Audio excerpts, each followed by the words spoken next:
Welcome to the Geekcentric podcast. On today's episode, we're recapping our experience at Fan Expo Canada 2025. All this and everything else that happened this week in Geek. We are Geekcentric, and you can be too.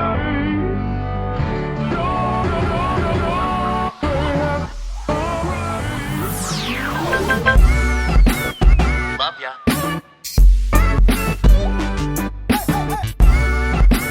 Get home safe, guys. Peace.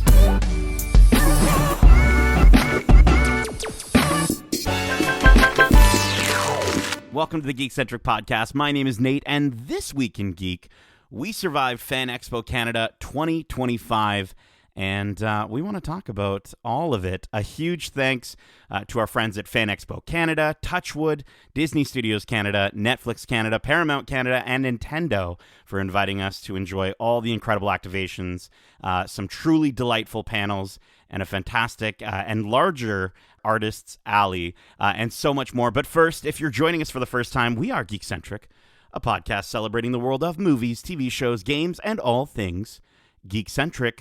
Today, I'm joined by two of my Geekcentric, they're fans of Fan Expo. First up, he prefers joysticks to mouse controls, and he's not afraid of goats. He's Justin, the Jedi-loving, limited edition, line-waiting Lawrence. I think it's safe to say Fan Expo's back, right? Like, is that what the kids say these days? Fan Expo's We're so back. We're so back. Yeah. I think. Is that what they're saying? Yeah. I think I think I would say that about Fan Expo this year. For As sure. one of the kids. Yes. And he's grabbing a slice next to Artist Alley. He's Darcy, the Metroid demo playing, Hawkeye star hearing, Lego Gum Gum fruit holding, Demon Hunter Hudson. I always love how you throw in as many references as you can to those things. I tried to capture all the memories. You know, speaking of line waiting, I mean, I literally at one point left you in line so you could get some Gum Gum fruit Lego exclusive. Well, yeah, it was a free mini build. Of course, I'm waiting in line for that thing. I'm not walking away from free Lego. Yeah, I mean, listen, Justin, you said Fan Expo is back. How are we? What are overall feelings? How are we feeling about this year's Fan Expo? I mean, we kind of talked about feeling like it kind of lost its way a little bit in 2019, and it's slowly been making its way back. So what did you think of kind of just high-level thoughts of this year? Well, I would say that 2019 was the last good year for Fan Expo. And I think a lot of things, unfortunately, hit the convention experience, like the pandemic, that definitely affected how these things were going to happen and who was going to be in attendance and who was going to invest money in it. Because at the end of the day, it's not just Fan Expo. It's a partnership with, the studios that you mentioned, Disney Studios and, Paramount Plus in Canada and, various organizations within Canada that have a footprint that want to use Fan Expo as an opportunity to promote and showcase, what they have. And we haven't had a very big presence of that. Over the years since 2019, it's been a gradual buildup. For example, Nintendo. We saw a very large presence of Nintendo in 2019, and they disappeared, and they came back as a folding table and a lovely banner, and now this year have, fully come back with that same presence that they had in 2019, and it didn't miss. Like, it really did feel like these brands and these companies are investing in the opportunity to use Fan Expo to really promote what they're up to. And yeah, it's great to see that we've gotten back to that. We've worked back towards having those presents. Even last year was a pretty good year. It was, I think we wanted a little bit more.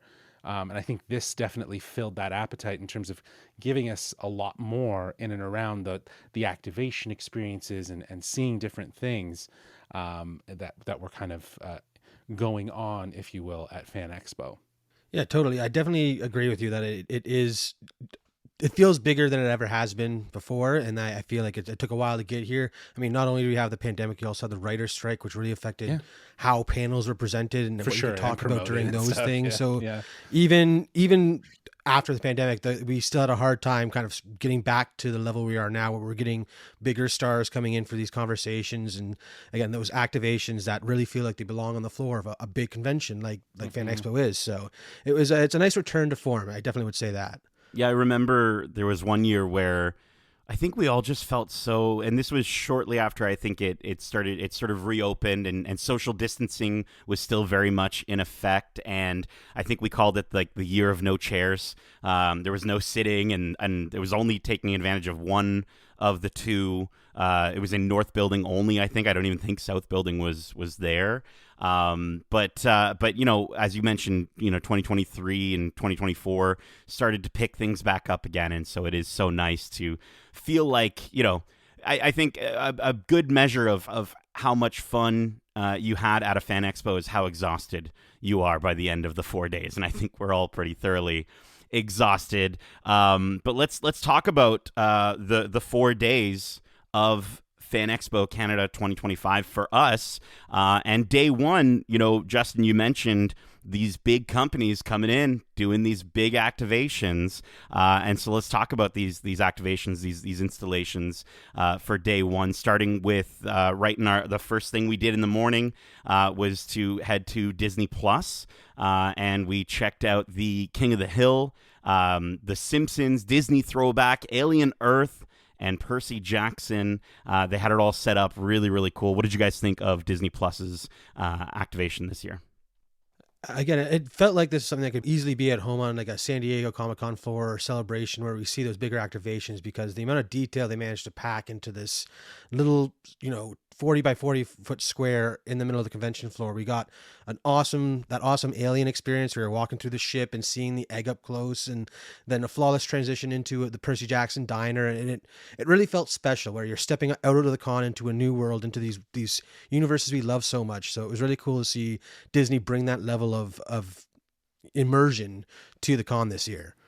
Yeah, it felt like a miniature version of the booth that they had at D23, because at D23 they had a Disney Plus booth. So what this really was able to do was encompass, smashing all of these things together, right? So we got like, the retro 90s throwback with the King of the Hill and the Simpsons, and obviously all these different lockers decked out with like high school shows that we know and love, that were Disney Channel memories. And then, you're whisked away and into this Alien Earth set piece, which was just incredibly immersive. I would have preferred, I personally think that they could have gone a little bit harder with like actually maybe like an animatronic of some kind. But that said, to have like the set piece there, to have it like, very dark and moody, and feeling very like, unsettling, it worked. It definitely worked. And I think the way they transition you into this sort of Percy Jackson world, you go from this dark to this light, only to kind of go back into another sort of uneasy sort of space with that diner. Like the diner was nice, but it was like that lighting was just crazy weird, right? Like it didn't vibe with it too well, but like it felt, it was definitely meant to feel otherworldly. Yeah, exactly. It felt otherworld. It was like a hybrid between like a sort of cantina bar style on like, Coruscant, but then you know what I mean? Like what was the guy in Dax? Is it Dax that was in Attack of the Clones? Oh yeah, Obi-Wan's buddy. Yeah, who has all the arms. Obi-Wan, how are you? I feel like he would come out of the back and he would be working there. So yeah, it was really cool. I think I applaud them for putting the effort into bringing that much to Fan Expo, right? To Canada, to actually give it a presence. I think it really does stand out as being one of the top activations at this year's convention.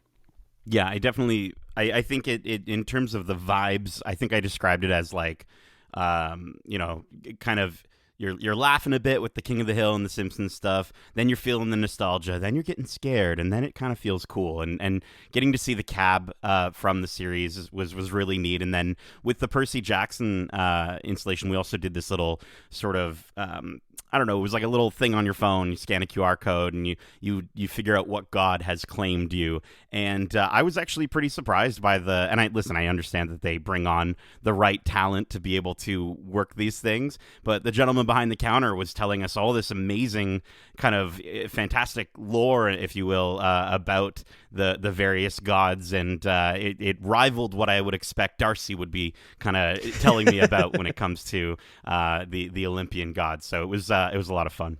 He was like low key like a fortune teller to a certain degree, right? Like, or a card reader to a certain degree, right? So, but yeah, like, you know, the way that it was even paced and the way it moves you through with like the idea of like you're standing in line and there's these King of the Hill photo ops, and now there's a Simpsons photo op, and there's these locker photo ops, right? And you get to nostalgia, and then you go inside. Like, it just gave you stuff to do while you were waiting in line, which I think so many other booths could actually learn from in terms of engaging with people in line. But that's a Disney thing, right? I mean, that's the parks for you, right? That's the experience they brought over. I definitely understand that, but that's like, you know, I think that some of the other booths could really learn from that. I believe, as you will talk about later, maybe something more to the Wednesday Netflix one, you know, and you guys will talk about that because I didn't do it, but I know you guys did.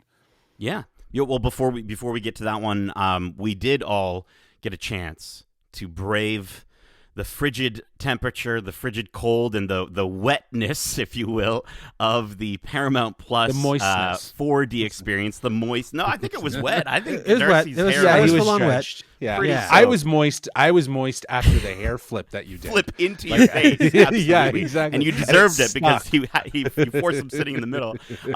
We had the opportunity to join the Paramount Plus team and their goat as we got into a 4D experience in a gondola heading up the Paramount Mountain. And yeah, this was an interesting one. You know, I think it gave me some fun, a little bit of nostalgic vibes in terms of like, I don't know how long it's been since I've been on a 4D sort of ride, if you will, to that degree. I mean, of course, Disney is going to always have sort of some more mind-blowing stuff. This felt more like a 4D experience out of yesteryear, if you will, maybe a little bit earlier in the technology. But nonetheless, it was great seeing Darcy just get soaked when we we passed by Dora with Master Chief and Bumblebee hanging out together, and then into Bikini Bottom where Darcy just got completely drenched.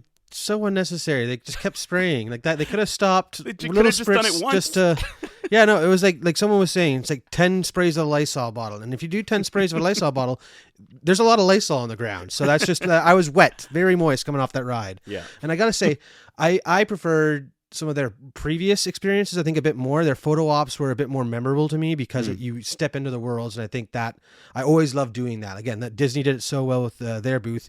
This 4D gondola ride was a step back, in my opinion, from some of the stuff that we've done at Paramount in previous years. I don't think it was necessarily the greatest thing, but I don't think it was the worst. I think for me, at least last year, like, yeah, you're right. I think the photo op mentality really does work. You're forcing people to use their phones to create memories and moments in your booth that they are then going to share over the weekend and draw more attention to. So it's completely smart. What they did here is also smart. It's, we did a video, a whole bunch of people did videos of going into this thing. And I think that's what, it's just a different movement in terms of like a different activation in terms of getting people involved. But that said, like, I did appreciate the fact that they did something different, whereas last year they just refaced things. Like it didn't feel different, right? Like it was literally the same flow. Like they picked the same spot, the same sort of structure. They moved some of the same actual it was the exact same props stuff. and photo ops. For sure. The Ninja Turtle section, which, by the way, the Ninja Turtles, if I'm not mistaken, I didn't catch them. But did you guys catch the Ninja Turtles in the gondola? Okay, so they left the Ninja Turtles out, which really hurts, as a Ninja Turtles fan. But even at the booth from last year and the Paramount Lodge, one year they were, they scattered the turtles in and around their little section, and then last year they just put them together in a lineup. Right? Like they didn't do much other than just moving some shit around. And like it still was impressive in terms of the presence, but because you already had experienced it, it just felt a little stale. So this year it felt very refreshing to have something that, they did have this at the Calgary Stampede out there. So that was our friend Becca, the film tripper. She actually experienced it first.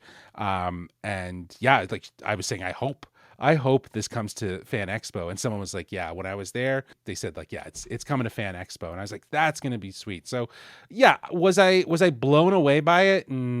Yes, to a certain degree, maybe, but like at the same time, I think they could have gone a little bit further with it. It was cool to see like the Star Trek ship kind of like show up and just like do that.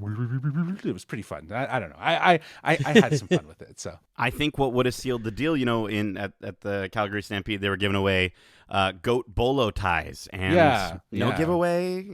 Paramount, come on, give us some love too. We got the little goat pin, but again, who wants? Yeah, a goat you got pin? your pin for. Did you guys get a pin? I didn't get. I didn't get a pin. No, we didn't. But I was saying that anyone else who went to the Paramount booth definitely got the pin. We didn't. For something so happened that's for our us. experience. Yeah, but I think Darcy, you just miss that lovely loincloth Star Trek character, alien character that we got to I take like a picture holding with. his hand every year, man. He looks so lonely. Maybe we'll see. Maybe we'll see him come back next year. But Justin, you mentioned the Netflix booth. Netflix for Wednesday season 2, part 2. We actually got to take part in a junket where we spoke to Joy Sunday and Georgie Farmer, who play Bianca and Ajax on the show, and that interview will be out soon. But we got to do the interview in front of a big blow up Addams Family house. I think they had a little bit of ambiance throughout. I will say, Justin, you're talking about kind of giving people things to do throughout the lineup. There was at least one thing that I really enjoyed, which was, one of the lovely staff there did have Thing, the little hand, kind of be able to put on your shoulder as a little photo op. They had some birds that kept falling over as well in trees, some crows. They were cosplaying bats. They were cosplaying as bats, maybe. Was that purposeful, or was that just because they weren't sticking? I think it's just because they weren't sticking Gravity won in that regard. But Darcy, you and I both did this. They called it the Alone Zone. What did you think of Netflix's offerings at Fan Expo? It was definitely a unique experience. I remember a few years ago, Amazon Audible had a booth where you just go in and you experience part of an audiobook, and it's all an auditory thing. And it seems like Netflix was going their own spin on this, giving you a little step away from the hustle and bustle of the con into this very grim, dark sound bath, if you will. You hear chains rattling, doors creaking. I will say it's very impressive setup and everything like that, but not much to do when you're standing in a dark room looking at yourself in a mirror. You listen to sound, and then you got out, and it was a nice break. I guess that's all it was. Yeah, we did get some lovely, very matte finish buttons at the end of the experience, and a lovely, the woman who handed to us, "Have a dreadful day," was awesome. But I think the staff was great there, as you said. I think the setup was great, but I think there could have been more to the expectation setting, right? I think for people to spend maybe upwards of an hour in line waiting to go into a room and maybe expecting something to happen, maybe something will jump out, maybe something will happen, and then just nothing happens. You go in, you experience some sounds, and then you're told to leave. So I understand the purpose of it. I understand that it's a quiet area to get away from the chaos of all the big crowds, especially on like that Saturday that got so busy. But I think some expectation setting, maybe a little bit more information as to what the actual thing is, could have just been a little bit better. I was going to say, even just having more noticeable or recognizable sounds from the world of Wednesday, like hearing maybe things skittering around, knocking on the door, or Fester's laugh or something like that. Just something more to bring the characters into it, because it was very much just the sounds of, what an old house might sound like, I guess. I don't know. Yeah. Kind of like one of those like old Halloween, soundtrack, like the, what I mean? You play it on loop when kids come around, just to set the tone. That's it. Well, speaking of something I wanted to play on loop, but I didn't get to play on loop because we had other appointments we had to get to, but we were invited by Nintendo to check out the latest and greatest for the Nintendo Switch 2, and what a wonderful thing this was to have Nintendo back. As you said, Justin, earlier, we all think back to the years of of before the pandemic when they had a big presence. Sony had a big presence. Microsoft with Xbox had a big presence. And then we got to the Splatoon year. Like, you said it was like a table with like a the folding table and a banner. I was like, the fuck, a little is rough, this? a little rough. Yeah, I was like, this is your Nintendo presence. This is what it's. I remember when you had a giant like banner hanging in the thing, and that's where we got to. That's what we got, right? And so we got to try a few different games. Justin, you tried Donkey Kong Bonanza for the first time. Love it. You're in. You're gonna get a Nintendo Switch 2 now. That's the only reason I want one now. The other games were fun, but definitely plus the games I already have on my Switch. But that said, that was the game that basically was like, oh, this is so much fun. You were giggling, dude. I saw you were giggling. Yeah, I was like, this is cool. I could, and it like everyone's comparing it to Mario Odyssey, and I loved Mario Odyssey. I think that's like the best Mario game.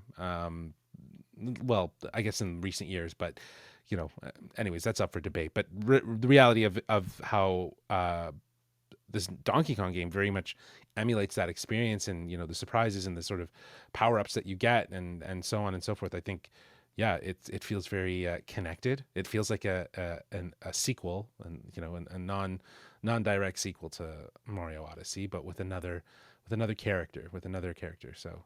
And scratching that itch to smash everything, right? Clean up. Well, for cleaning up and all that stuff. Or making a mess, but yeah. Yeah, but even just scratching that itch for a Mario Odyssey sequel or follow-up, right? Like, I think at the end of the day of taking that model of the gaming style and bringing it into something like Donkey Kong, it's so smart because you're now saying like, well, this model worked, but we're now going to structure it around another iconic character and see what we get. And you're getting gold. Literal gold out of it.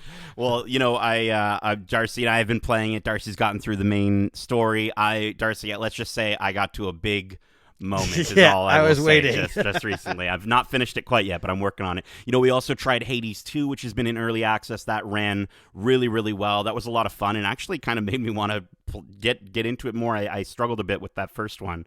But Darcy, what games did you play and try out and want to mention? Like you're asking me like you didn't play the exact same one right next to me. But I mean, well, Metroid Prime first. Go for it. Metroid Prime 4 Beyond was definitely the standout. Trying the integrated mouse control, so surprisingly intuitive. I'm not a big computer gamer myself, so I was kind of skeptical about how it would feel to play with mouse mode in the Switch, and I gotta say it was incredible. I by the end of the demo, it was down, it was intuitive, and I knew what I was doing. I was even thinking about ways to remap the controller to better suit my play style, so I'm really excited for that one to come out and really sink my teeth into it, because Metroid games are always fun for the challenging puzzles they incorporate into it, and it feels like they're really bringing it with this one, at least in the tutorial. By the end of the tutorial, you're using everything they teach you throughout it in a cool and interesting way to try and beat this boss. So, yeah, I am stoked for Metroid Prime 4.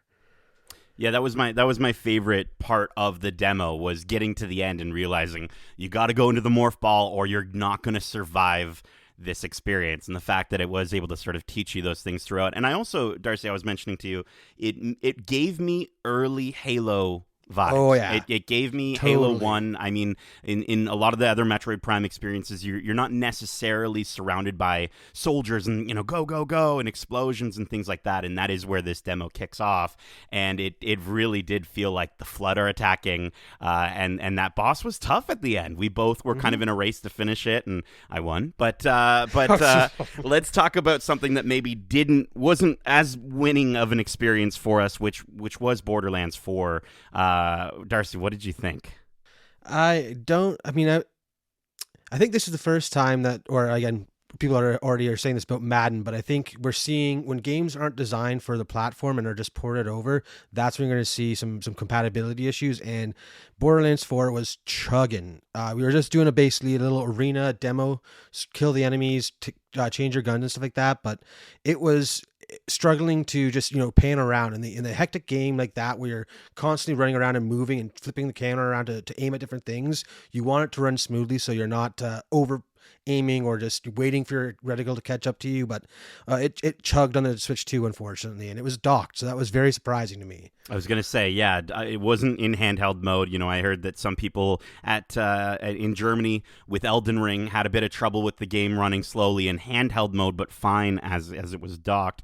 But this game, that is surprising for me with Borderlands. I think that's something that hopefully come release time they're able to sort out even just a little bit, get it at a locked 30 at least. I was charmed by the fact that you throw your gun instead of reloading it or getting more ammo after that's like only every that's only use. the one character, I'm pretty sure. Oh, okay, maybe it was or just some that. guns let you do that. Yeah, Yeah. It's not you don't always do that, because I wasn't doing that in my game. But it was great. But that was about the only time I smiled in that. And then, you know, normally I'm the guy that does keep us back and make us late for things or doesn't want to leave the thing. And even I was like, you know, you guys were like, we got to make this other appointment. And I was like, yeah, I'm done with this.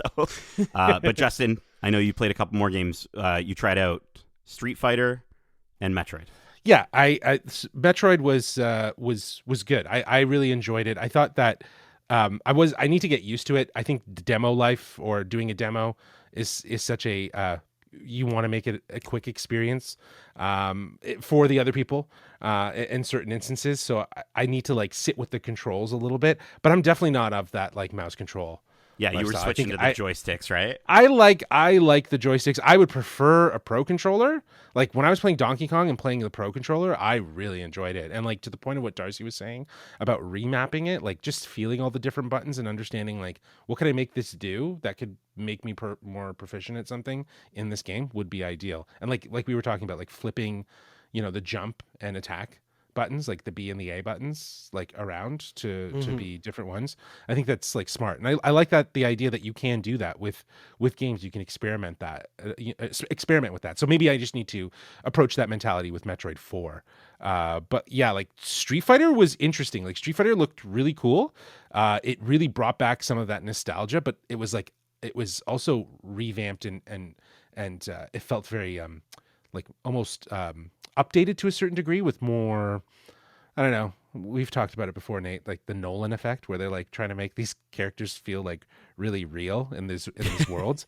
But I would always default back to like the second costume option, which was like their original, like red trunks and a big chest, and you know what I mean? Like, you know what I mean? Like I would just, or you know, like Ryu being Ryu or Ken being Ken. So but it looked great. It looked really great. It's still fucking hard. I feel like I like those games are ridiculous. They're not forgiving. So it looked cool. I just wish I could probably have spent a little bit more time kind of figuring out the controls and stuff like that for it. It's always so hard in those fighting games to figure that out, because you got to really study the combo lists and understand. And you got to pick a character and then figure out their move set. Exactly, and their speed set a different too. thing. Oh, bro, yeah. their speed set is ridiculously different, and I think that like that's one of the things that I've always like as of late at least really have turned me off about the one-on-one fighting games. But I am so stoked for that like Marvel anime style game coming up, dude. I really want to play that. That looks so cool. Looks so cool. And I was a diehard Marvel versus Capcom fan. So like Marvel Tokon Fighting Souls. That's you're ready. Yeah, you're ready. I'm ready for it. Is that coming to Switch? As of right now, I don't believe so. I think it's PlayStation it's at this time. PlayStation. But yeah. It's all well, yeah. I'd love point. to play it on the PlayStation. We'll play it at some point. There we go. Now let's get into some of these panels. You know, those were some of the big activations that we got to enjoy in the South Building. Let's get into these panels. I'll kick things off really quick. Just, you know, day 2. That would have been the Friday. I started off with Darcy. You actually came and sat down, I think, with me for the panel, but you didn't actually stay for the panel for the From Water Tribe to Fire Nation panel. Yes, yeah. I mean, I'm not the biggest Avatar Last Airbender fan, and Justin was spending some time with his family, and once he let me know he was back in the North Building, I'm like, I'm going to come hang out with you guys too, because my bum is going dumb on these uncomfortable chairs. But one experience we did get to share, Darcy, just before I quickly talk about the Avatar panel, they have these beautiful big screens in the main theater at Fan Expo Canada. Oh my goodness. And great to get excited for new things that are coming up and some movie trailers and TV trailers. But this is a Nickelodeon animated show that I understand that, probably a lot of 20, 30-somethings are watching, grew up watching this show and whatever. But there are parents, who have kids that love Avatar: The Last Airbender. There was a lot of kids in that theater, that auditorium, and just the most violent trailers we've Full ever on red seen. band trailers, just on loop for every horror movie coming up in the next 2 months, and it was like 90% horror movies. I don't get who was in charge of making that call. Like the fact that Toxic Avenger, No one thought of that. That's a pre-cut. That's a pre-cut commercial thing that they just run before. So you got to think though, for a family attended event, maybe like have different packages. Like, oh, this one is for a cartoon that aired on Nickelodeon. Maybe don't play the horror package on that. Exactly. They should and have the family package, have the superhero stuff, have all that stuff up there. But that's a common thing. That's a huge oversight for sure. But like at the same time, I can see how that would have happened, right? Where they just run it. The room, like they just set it up. It's on there. It's a thing. They hit play and it just loops. Walk away. And loops, and they walk away, and then they come in and they say, "Oh, the panel's starting," and they just like stop it, and then it goes into like all cameras are on and everything's ready to go. So yeah, it's something that definitely. Did anyone leave? Did you see anyone leave? No, like, nobody got upset and left. Okay, I think kids are maybe a little desensitized to it these days, but I definitely saw some kids like looking at the screen like, what is, like, whether it was the guy that like ends his life, let's say, in the blood splatters on, I'm assuming it was his wife, or the guy sitting on the toilet in the film Scared Shitless, where a monster supposedly climbs right up his, and it's just, I just don't fully, I don't know. But that said, enjoyed the From Water Tribe to Fire Nation panel. Michaela Jill Murphy, who played Toph in the series, Dante Bosco, who played Prince Zuko, Jack DeSena, who played Sokka, and Greg Baldwin, who played Uncle Iroh. Some really, really fantastic stories as always.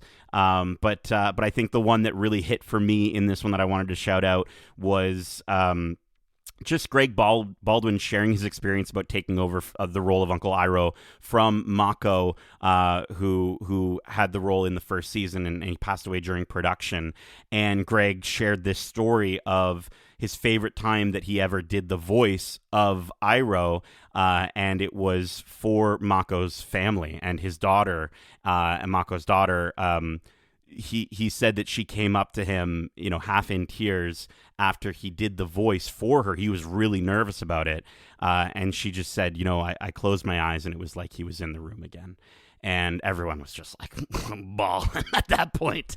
But it was great to sort of see the impact that Avatar: The Last Airbender, the animated series, and Korra has had on people. Dante Bosco even shared a story of a gentleman coming up to him at a booth and saying, you programmed our generation. And he talks about, how a lot of people our age who grew up with the show are, they're not taking certain things at face value anymore. They're not just sort of taking it as it is, with the Black Lives Matter movement and what have you, and different protests.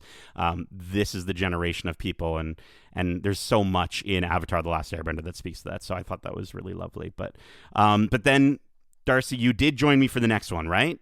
The Big Comfy Couch panel, celebrating 30 years of Big Comfy Couch. Allison Court, Lunette the Clown, Tabora Johnson, Auntie Macassar, and Fred Stinson, Major Bedhead with his beautiful bald head and his silly helmet with his hair coming through. Darcy, what was a takeaway from the Big Comfy Couch panel?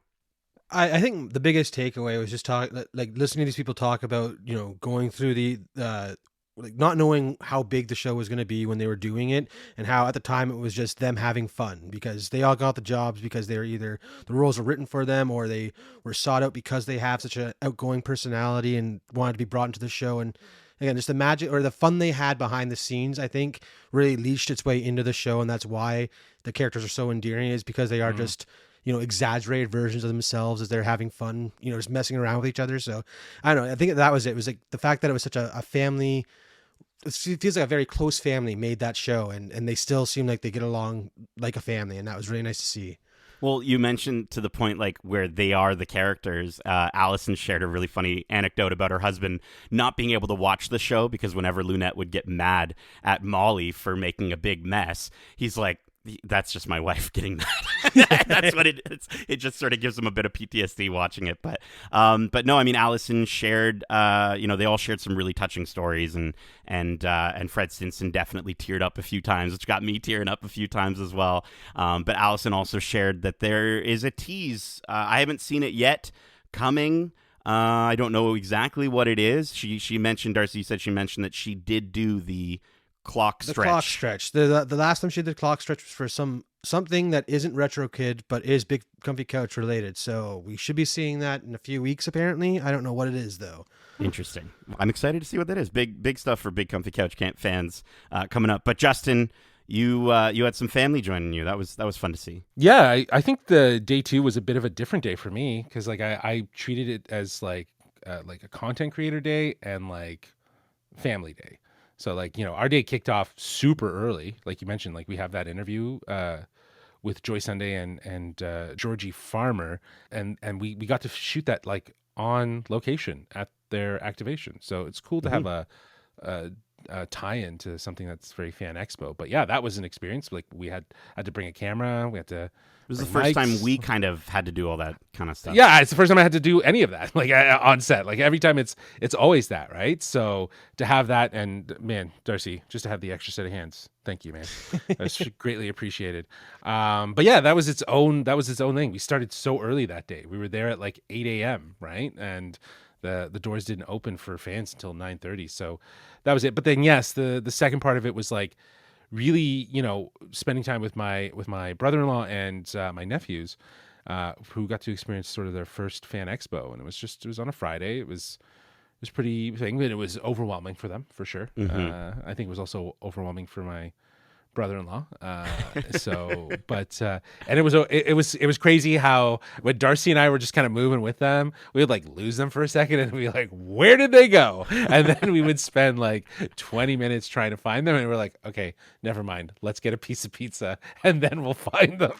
So we had there's all the Pokemon cards kept catching those kids' eyes. Yeah, well, like, we were in the North building, and it was a bit hectic out there, but yeah, I don't know. I wanted to spend my second day centered less on like the sort of panel to panel and more on like just seeing stuff and creating stuff and just kind of capturing it as we kind of went. And like the interview definitely helped with that sort of setting up that mentality of just wanting to treat that day as that day and just dedicate the morning to capturing the interview and any additional sort of stuff that we already shot, like pickup shots and a lot of things, or installations, just ensuring like the sort of external coverage of the story has been captured. So that was a lot of fun to do, just kind of looking at the convention differently. But, and getting it to see, getting to see it through their eyes as well, right? Like that was seeing, their first seeing convention. It through, yeah, exactly, yeah, seeing it through, like seeing how they interact with it, and then also,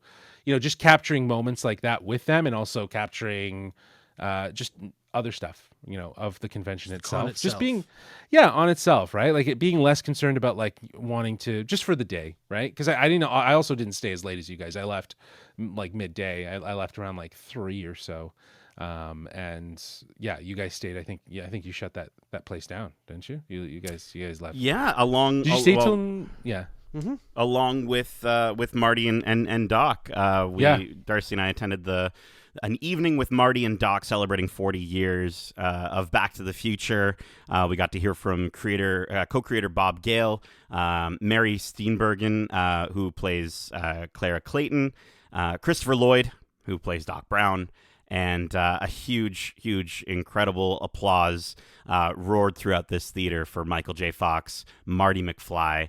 And we were also treated to a wonderful opening act with the Mervish Back to the Future, the musical versions of Doc Brown, David Josephsberg, as well as Marty McFly, Lucas Hallower, who came out and sang The Power of Love by Huey Lewis and the News. And that was a wonderful treat for a lot of folks who maybe hadn't gotten to see the musical yet. I know we didn't, but Darcy, I want to throw it to you, my friend. What did you think of this incredible opportunity to see these legends? It was incredible to see them again. I I never thought I'd get the chance because they are getting so older in age, and with Parkinson's, it's such a difficult disease to live with.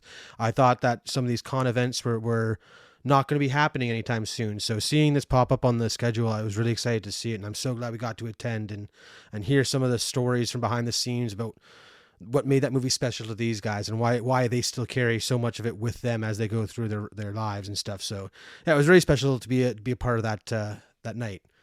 Yeah, it was interesting to sort of hear some of the anecdotes throughout the years. And of course, as you said, like it being so special, hearing Bob talk about the fact that like he never sees it as a time travel movie. It's a family. It's a movie about a family, and that's the core of it. It's not necessarily just about traveling through history. But then pairing some of those experiences of touching experiences like that, or Mary mentioning like one of her favorite moments that she added was getting to look up and having the hat sort of blow back, and that was sort of her idea.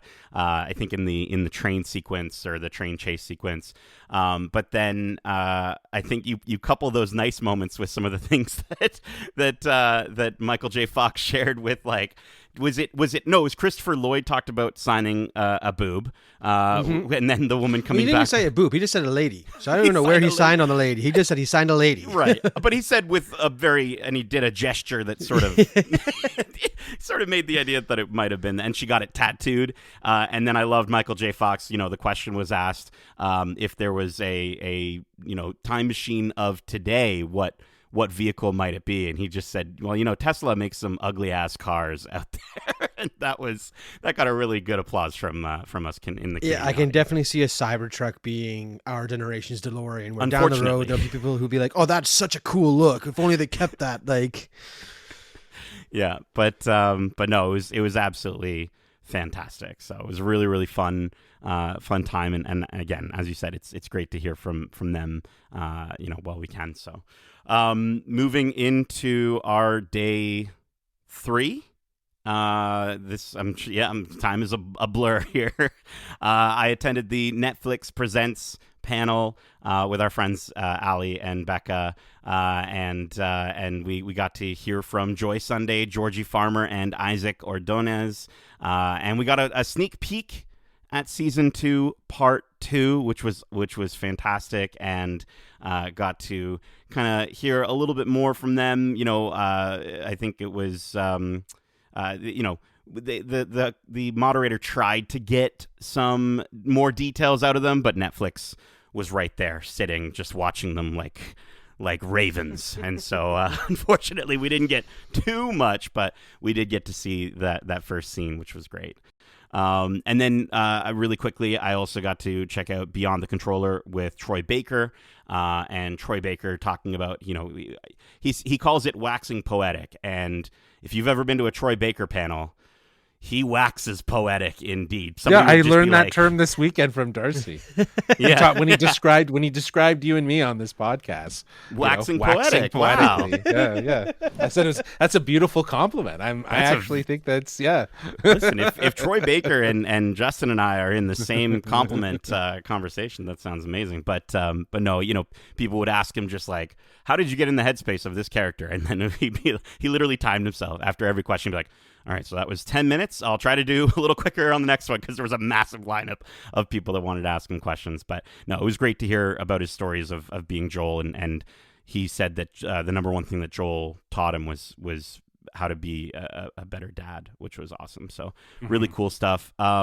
And then let's talk about Celebrating Star Wars panel hosted by Dominic Jones, host of the Star Wars Underground podcast.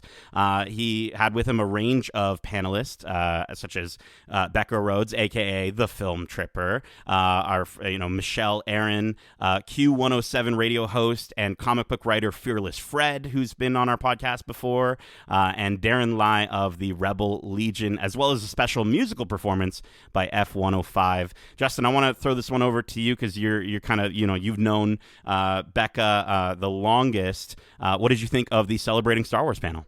Yeah, this was great. This was the standout panel for me that I wanted to go and see the most. It didn't really have any celebrity behind it. It was just this idea of a panel that had a variety of perspectives, and I think, like you said, Becca's a friend, and she would often say that she doesn't consider herself a massive Star Wars fan, and a fan that would be invited to a panel like this. But, and compared to also the hardcore community as well. But she is still a fan in her own right, and her perspective added that to the panel. It wasn't just over the top Star Wars panel. It was real people who love Star Wars, who like Star Wars, whatever, right? And even Michelle Aaron, who was also on the panel, she seemed like she was a bit more of a fan of the animated and the prequels, but she also was someone who represented a different side of the fandom. So seeing both on stage highlighted the fact that just fandom isn't one size or one gender by any means. Like it is something that is celebrated.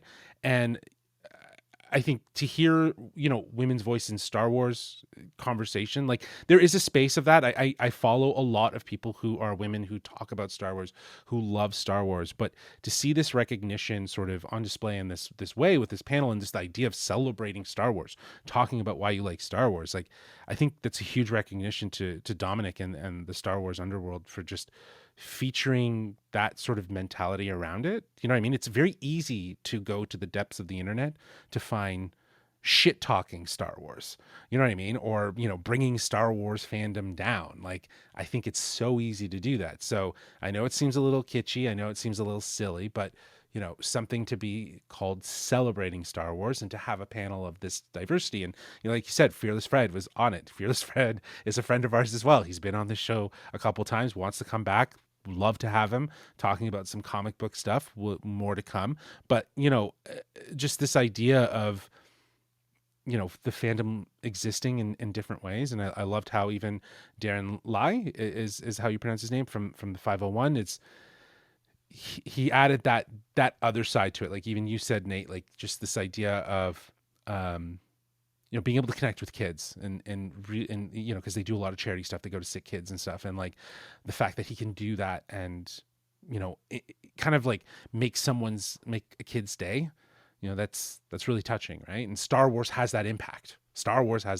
So yeah, it was just really cool. It just underscored how diverse and vibrant fandom really is and every day. And I think it was cool to see, and cool to see Becca do that.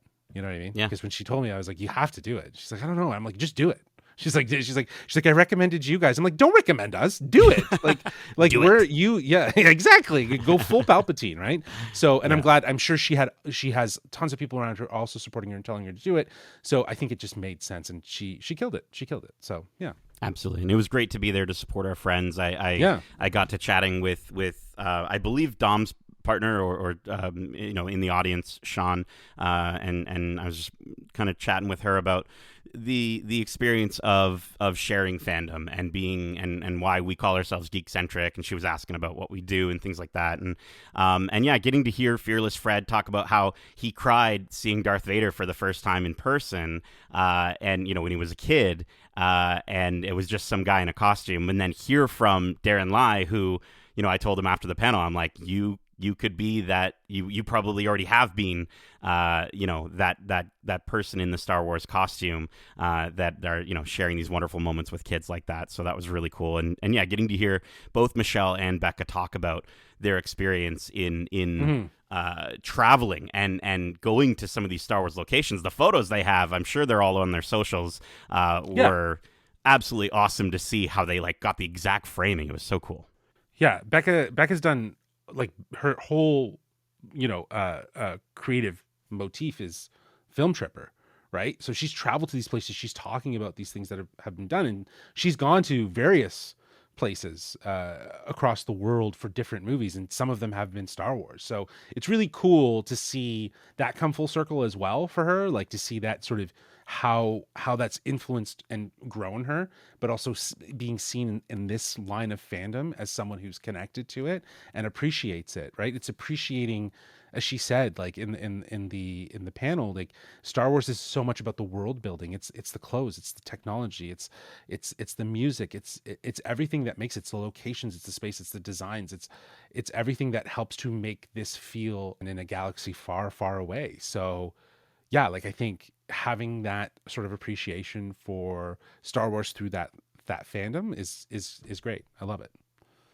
Yeah, and it was again, it was great to support our friends, and it was also a shout out to Allie for supporting her sister as well, being there. And I think Dom mentioned at the beginning of the panel, at the end of the panel, how the entire room was just going to stand up and run to the main theater because right after that, we had to get in line to see Ewan McGregor live, Obi-Wan Kenobi himself. Speaking of appreciating Star Wars, I'm going to throw it to you two first. What did you think of getting to see Ewan McGregor in the main theater at Fan Expo Canada?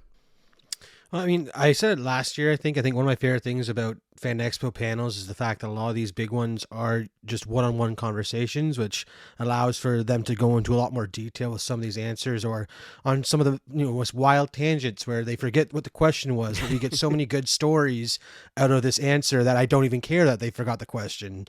So it was really cool to again hear him talk about his journey through movies and how he's carried some of each of his characters with them again through each of his roles, and how he approaches roles more for the fact that like he reads the script and if he finds a connection with it, he will want to do it. Whereas sometimes if there's no connection, he won't be drawn to it. And it's really nice hearing the insight that goes behind some of these choices and why he's doing the movies he's doing. So yeah, it was fun. Yeah. Getting to hear that he was such a big fan of Alec Guinness and wanting to make that role work. But then on the other side of things, it's funny to sort of hear him forget who General Grievous is, or at least forget his name. He just calls him the guy with all the arms. And then he made a quip about like, I think I should do a bit of homework before I do these things. You'd think he'd maybe heard the name General Grievous enough times, but no, getting to hear some of those stories, especially like from his documentary, like of him on his bike getting hit by some kid, and then calling the kid, and then getting the kid's mom and talking to the kid's mom and telling her that her son should be more careful, and then his cameraman running over and instantly getting a release sign for him so they could feature it in the documentary. I have to watch that documentary now, but it was so nice to see him, to hear him laugh, and to hear those stories that he shared. Yeah, anytime you can have very honest and very direct conversations like this happen on stage is a beautiful moment, right? Like it almost even perpetuates this idea that these should just be podcast interviews. Do you know what I mean? Like these are things that you do, and then maybe you hold and then you post, right? And like they just are featured, and the idea that these conversations can be so enlightening on what the experience of whatever the person's bringing to that conversation. I think it really, yeah, this was a fun panel to be a part of. It's one of the ones where you sit back and you listen. You know what I mean? Like you really just listen and take it all in. And yeah, just to think that Ewan would not remember who General Grievous was is hilarious, because it's like it's like I'm sure even if you think of other people that have acted in Star Wars, how much they would remember in relation. Like he probably remembers a bit more than some others for sure, right? You'd hope so, at least. Well, I mean, he did say he was going to watch Clone Wars, so maybe the next time he comes, he won't forget. But I wonder if that's also a hint, bro. I wonder if that's a hint that he's watching Clone Wars because he's going to show up in Ahsoka season 2 as a ghost of some kind, or a flashback of some kind. I think that's why it's his homework. I think a flashback makes a lot of sense, Justin. Well, that flashback was definitely a pop-off moment for fans. And if they can do another one like that and really connect this idea of like how Ahsoka is kind of like transcending, and she's connecting with her memories and understanding her destiny through the world between worlds, like being able to access the world between worlds to kind of do that, I think is interesting, right? Like I'm okay if they tread on that and revisit, and it's a new a new flashback to a moment that maybe we didn't see, but we get to see Ewan McGregor decked out in, Clone Wars classic armor, right? Yeah, dude. Yeah. I like how you just mistakenly said hatchback instead of flashback, because it reminded me of hashback. Hashback. Hashback. Well, yeah. it reminded me of one of my favorite moments of the panel which is when was it Victor that did this panel? Victor Dandridge, leading the panel. He was doing like quick fire round of like asking, and he said beard or no beard, and then Ewan McGregor says, "I've been sober since 2000." And he thought he said beer. It was a funny moment. And then there was that. I love how he made a joke. He's like, "I just overshared, didn't I?" And then my other favorite moment was him just talking about every time he goes by an automatic door, or the fact that in his hotel room there's an automatic toilet that he saw the lid go up, so he used the force. I do that with my daughter now. We go to then I just go like, use the force, right? So now she goes up and she goes like this now. It's the best. Like, that's awesome. It's awesome that she did it. She picked it up pretty quick. So good. Let's get into our final day, our Sunday. Speaking of Star Wars, continuing with Star Wars, we started off the day with a conversation with Daphne Keane. Joe Deckelmeyer from Screen Rant hosted, we got to hear from Daphne Keane, X-23, Laura herself, Jackie Lawn from The Acolyte, and Lyra Belacroix from His Dark Materials. Darcy, what did you think of getting to hear from Daphne Keane? Again, these one-on-one conversations are so much fun because you get the in-depth answers and fun anecdotes that they can spend more time getting into and really just, chewing on these questions. So it was a lot of fun. She had some great stories just talking about how, working with Hugh Jackman, how he's too perfect, like that.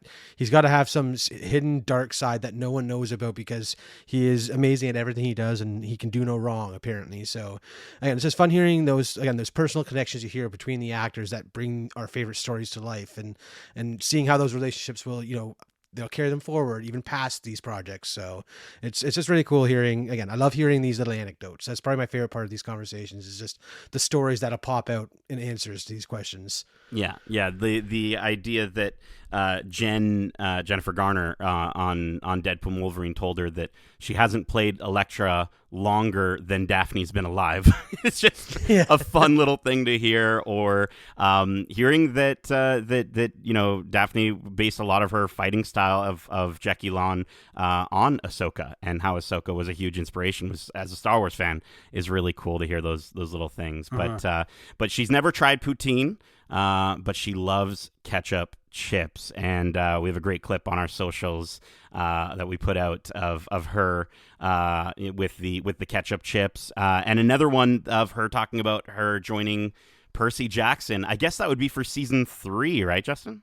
Yeah, absolutely. It's for season 3 because I think they've already wrapped season 2, and season 2 is coming out later this year. So it has to be for season 3. And the fact that, I wasn't there, but I put the clip together, and the fact that she hasn't read scripts and she was starting filming, she would be in BC today shooting this upcoming show, but she hasn't seen a script. That's interesting, right? So they're definitely playing it close to the chest there. She's munching on some ketchup chips while she's reading those scripts on the plane. She said she's gonna fuck some shit up on that plane with those chips. I'm like, you go, girl, you go. And then Darcy, this was a big one for you that you wanted to get to, was the Supermen panel, Supermen, the Men of Steel Unite. Joe Deckelmeyer, again, Screen Rant hosted. Tom Welling, Brandon Routh, George Newbern, and Tyler Hoechlin discussing playing Superman across film, television, and animation. What did you think of the Supermen? It was really cool to see. I think this is a really interesting idea for a panel because they all play the same character and took away different things from it, or connected with something different about the Clark or the Superman behind it all, and how they brought themselves to it or how they related to it was really neat. And they were all very different because they all came from different walks of life, and how, like George Newbern was saying, he's like, I'm a farm boy at heart. So of course I connect with that side of Clark. And Brandon Routh's like, it's the dorky, trying to do his best to fit in side that I love about him, that he's always happy. He's so happy to have a chance to be human, and he loves that part about Superman. So yeah, again, it was hearing how they approach the character and what they've taken away from the character since then that I think was really cool to hear. And getting to hear from Brandon Routh as well, he's very passionate. He loves what's going on in DC right now. He loves the direction that they've taken the character. And the question was asked: do you think that they could take the Batman side of things and this most recent Superman and bring them all together. And then the idea was brought up of a multiversal, a la No Way Home storyline Superman thing. Oh no, they're going for a Crisis on Infinite Earths, just live action. I mean, we got it in the CW, but they're saying do it like DC scale. I think that'd be incredible.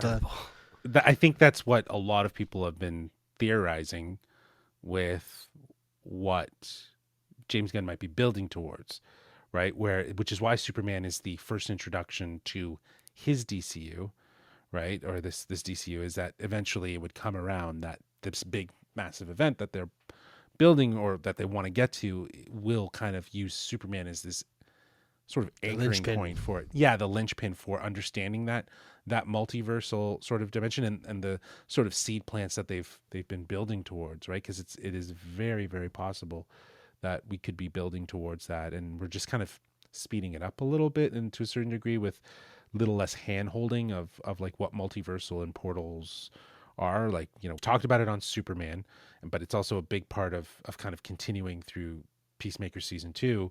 So I think it's very possible. I think we could see something like that. That would be incredibly cool, right? To be at least witness that, and then that's how you get Henry Cavill back as Superman, and he's like maybe the Superman from that multi-dimensional world, right? And that kind of ties it all together. That could really work. If Snyder fans would get off their ass and be like, "Okay, James, I love you, man. I love you." No, nothing's gonna change them around. I don't think. They'll say he ruined the character more or something exactly stupid like that. Why did they make his hair gray? God. But from one multiverse to another to the Spider-Verse, Darcy, we ended our Fan Expo Canada 2025 experience. What an ending. With the beautiful, wonderful Queen herself, Haley Steinfeld, joined the main theater, and Victor Dandridge hosted that panel. We're talking Kate Bishop in Hawkeye, Gwen Stacy in the Spider-Verse films, Vi in Arcane, and of course, she's a very talented musician. Darcy, what did you think of getting to hear from Haley? I sound like a broken record, but I mean, one-on-one conversations are the way to go, because it's just, she had so much fun answering the questions and really getting the time to really think about how she wanted to go about answering. And there were times where mid-question she'd change her answer almost, or take it in a different direction that she would normally do. So again, it's really cool. I think a huge shout out to the moderators who were able to navigate these conversations and really make it feel like a conversation and not an interview. So I love how just natural they come off. And again, it seems like these actors have a lot of they connect to it a bit more when it is more casual and conversational, where they can take the time to chew on these things or make those jokes and stuff like that. So yeah, it's a lot of fun. Yeah. And getting to hear, like you're saying, those anecdotes, getting to hear about her experience with fans and talking about cosplay and seeing costumes of her characters and how it sort of she said it makes me feel like what I do really matters when people come up to her and tell her how much these characters connected to her. But like getting some of those more in-depth answers, like you said, getting to hear about her experience on Sinners and just how important that was to her. But then getting to hear all the little things as well. And shout out, like, again, you mentioned the moderators. Shout out to them for navigating the conversation. Shout out to Haley for not shying away from a question, taking even sometimes up towards of like 25 seconds of just quiet thought to actually get an actual answer out was great. And I really appreciated that. And hearing, the fact that No Scrubs by TLC is her go-to karaoke song is rad. I also liked hearing just how much Jeremy Renner loves car chases and how that kind of rubbed off on her. And now she's like, they are the best thing ever. Yeah, man, that's cool. I'm glad that, the end of Fan Expo for you guys was ending on a high note with Haley Steinfeld, because like, geez, that's a way to close out a convention. Let me tell you, I'm sad I missed that one. It was a huge get. Well, I mean, that's the thing. It's like you've got Back to the Future panel. You have Ewan McGregor. You have Daphne Keane, Haley Stein. Like these Superman, like these panels are big. So I think right to what you said earlier, Justin. Fan Expo is back. Something that I hope to be back, sooner than later are the order of my finances. But of course, whenever we go to these conventions, we talk about it. We love collectibles. We love toys. We like getting stuff. So I wanted to kind of wrap up and kind of ask each of you, what's some of the cool shit you bought? Well, I mean, I feel like I got to do my due diligence every time we go to these things, or since I've been covering it with you guys, we always talk about our friend Miguel at Mad Pins and just the incredible minimalist inspired anime and video game character art he does on his pins. So I stopped by there and got to talk to him, obviously, picked up a few more little, glass jar pins from my collection, and collected his whole trading card set where various anime and video game characters just displayed in cute little pin trading cards. So that's probably my favorite get from this weekend. Oh no, I also got a moto bike for Biker Mice from the Mars, which is also pretty cool. That was pretty rad. Completely forgot about that one. That was pretty rad. That one's pretty awesome. I set it up and he looks great on the shelf. But it was great walking around with Darcy as he was contemplating whether or not he should buy things, because normally I'm the one that's influenced to buy more, but I was able to be the one doing the influencing. Nobody influences you, bro. You just see someone spend money and you're like, you guys are always forcing me to spend all my money. It's crazy, but no one forces it. It is your own FOMO. I want it. But no, it was, as you said, it was great to see Miguel with his pins, some really good ones. I also got the glass jar pin with the one ring, and of course I had to get the Lon Lon milk as well. But we also, speaking of pins, saw Lisa from Funky Punky Designs. It was great seeing her back at the con with her brother Mina, and picking up the gorgeous Ghibli, Spirited Away, Howl's Moving Castle pins, and then Darcy, I was like, you got to get that whole Disney set. Got all the Disney Castle set. Yeah, again, I'm a sucker for sets. So good. Yeah. Justin, what'd you pick up? I was definitely contemplating buying the set from Funky Punky of the Arcane, but I was like, I shouldn't. Rather, I did buy. I might come back and buy those because those were really well designed. But I did end up buying a couple things. I bought something from Miguel as well. I got this gorgeous print. It's like a 12x12 print of Galactus and Silver Surfer. And Darcy, I remember we're standing there and there's people just mushing behind us, and we're like, oh god, this is so uncomfortable. I was wearing a backpack, right? So I was getting smoked. And then you're like, hey, you elbow me. You see that print up there with your eyes? And I look at it, I go, holy shit. I'm like, this is cool. That is really cool. I loved it as soon as I saw it. And it's just because of it's mostly black, right? It's just black with outlines signifying the characters and stars. And we had a fantastic year with Fantastic Four. So I thought, to sort of cap that, it was very fitting to see it. And he told me it was a very unique print. They destroyed the silk screen, all this stuff, and it's weighted. I haven't opened it yet because it's sealed, and I want to put it in a frame. And that was a cool print. And I know you guys got pins, but I also got that notebook. You got a notebook too, right, Nate? We got the same one. Yes, Pirate Hunter. I think that's a One Piece thing. Oh yeah, right? a couple of One Piece non-fans buying his stuff because it just looks so nice and it's such high quality. Well, so here's my thing, Miguel. If you're listening, I think there could be something that could be said about maybe changing some of the stuff on the front of that notebook that could speak to other fandoms like Star Wars fans, because I know you do Star Wars stuff. Yeah, One Piece is his biggest fandom, though. I know. The people around that booth were going nuts, but I know he loves it too. But I liked the notebook, and both Nate and I were just like, this is a nice notebook. I like how it just bends. Quality for $5. It's a great quality notebook. I'm excited to use it. Yeah. I bought a T-shirt from Roosevelt's, which was we got to stop at Roosevelt's, obviously. So their selection anything to was save on the good. shipping, For sure. The T-shirt wasn't that expensive though. I'm actually I was glad. Very reasonable price T-shirt. Yeah, I think I bought that in the pin, and it was like $40, $43 or some shit like that, I think. So I was super surprised with that. Obviously with the button-up shirts, they had some cool ones. I know, Darcy, you got what, 2 or 3?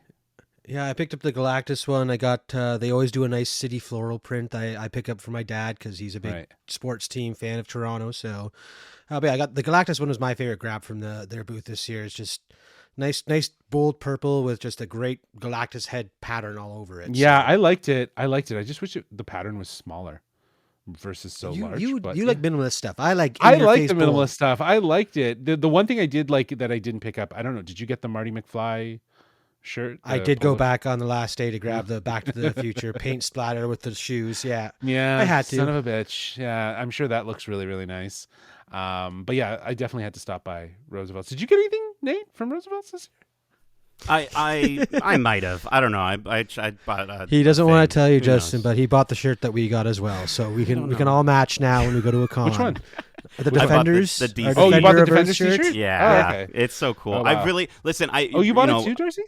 Oh, yeah, you did buy Yeah, it. we'll Okay, I we'll all wear it to a con one day maybe. But I've been really digging what Retro Kid has been doing with their sort of vintage looking tees. And so I saw that Roosevelt's had a vintage tee there, and it looked really cool. And Justin bought it, and I look up to him with all my style stuff. So, but with Retro Kid, I also had to pick up a Molly the Dolly Comfy Club T-shirt that they just launched that line just now, and our friends at Retro Kid were celebrating 30 years of Big Comfy Couch. Steve and the team always managed to bring the vibes. They had Pokeroo doing meet and greets. I got to actually meet the actual Molly doll from the show. I asked her if she made a big mess, and she denied it. So that was absolutely fantastic to get to see our friends at Retro Kid. They're doing some really cool stuff, and are continuing to do cool stuff, and will continue to do cool stuff. So Yeah, they have always been doing cool stuff. I think it's just cool that we have somehow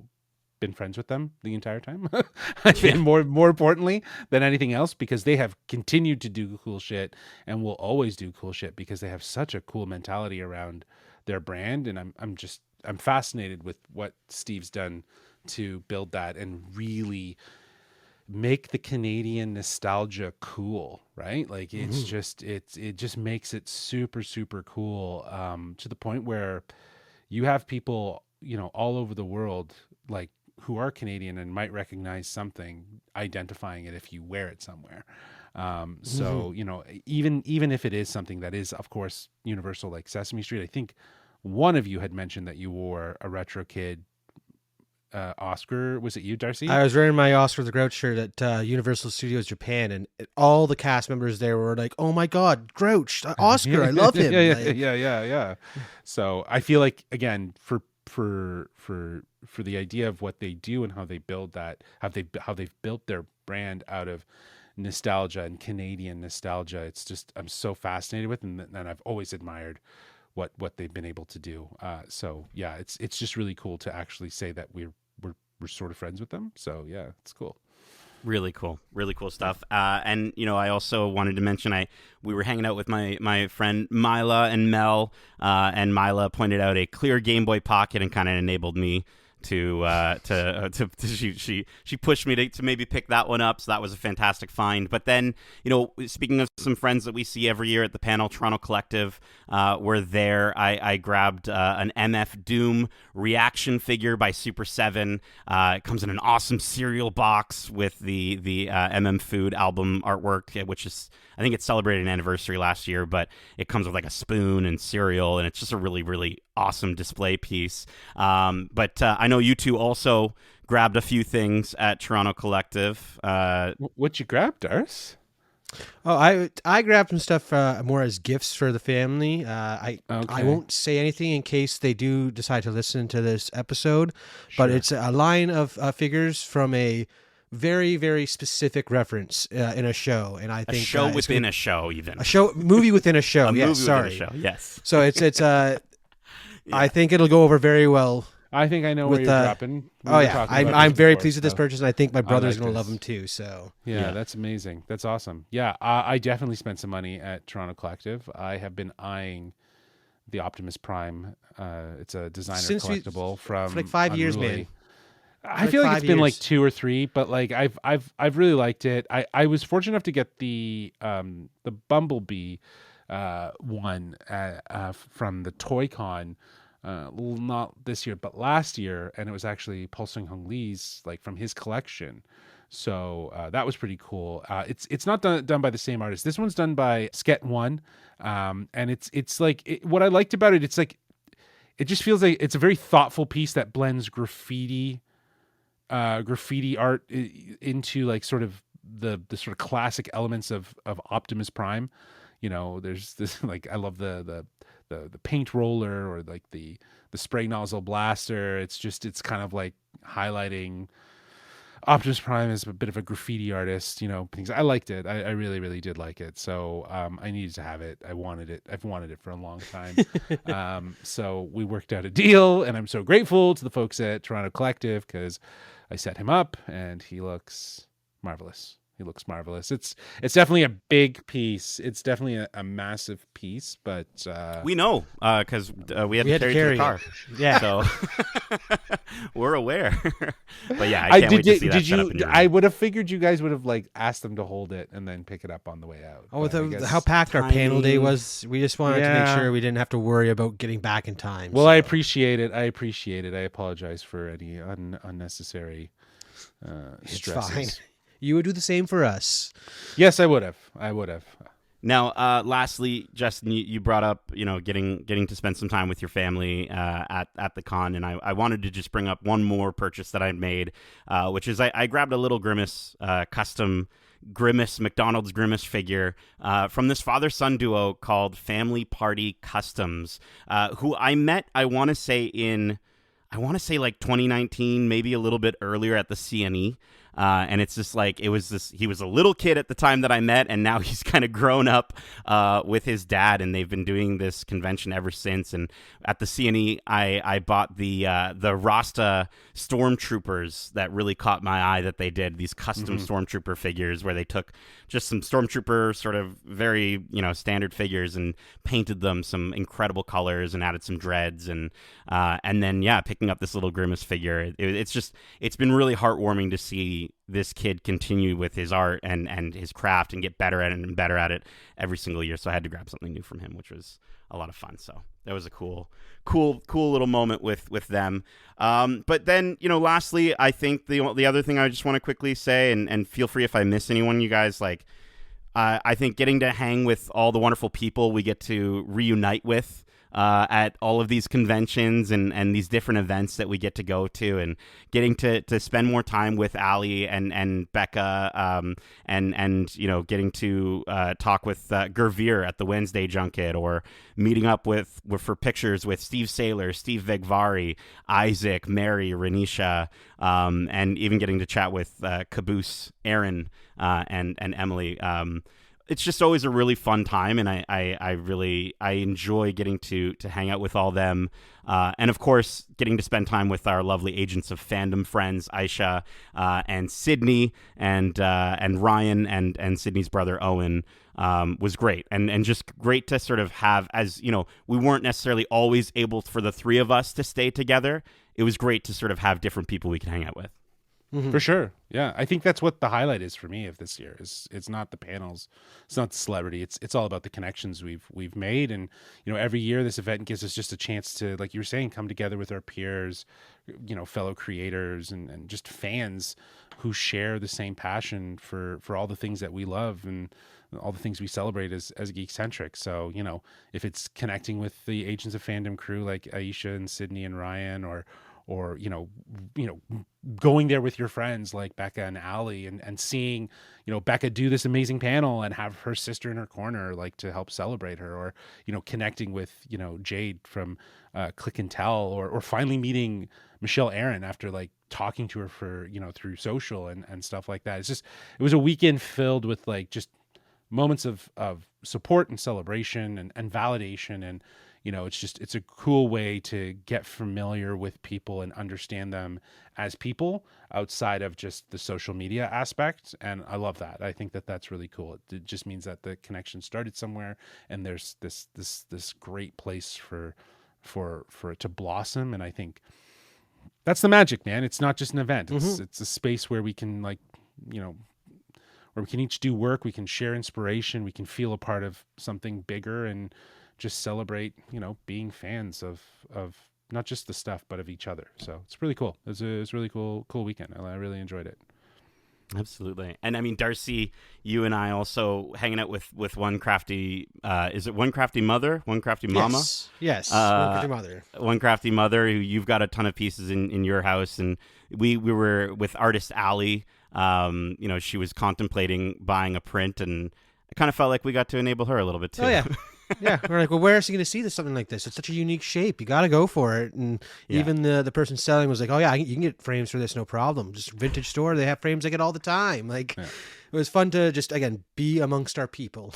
Absolutely, and Justin, yeah, I mean, I think you said it best. Like, just the highlights are the friends we made along the way, or whatever. but that is it for our recap of Fan Expo Canada 2025. We hope you enjoyed it, and if you want to share your thoughts on this con or any of the movies or series we cover, well, let me just have Justin make his way down from the Paramount Mountain to let you know how you can reach us. Well, they can reach us at wearegeekcentric@gmail.com. That's wearegeekcentric@gmail.com. Or they can reach out to us on Twitter at geekcentricyt or on Instagram and TikTok at wearegeekcentric. And you'll want to hit us up on our Instagram and TikTok if you want to see a little bit more of some of these activations that we did and other fun stuff from the panels that Nate shot. It's all on our socials on Instagram and TikTok at wearegeekcentric.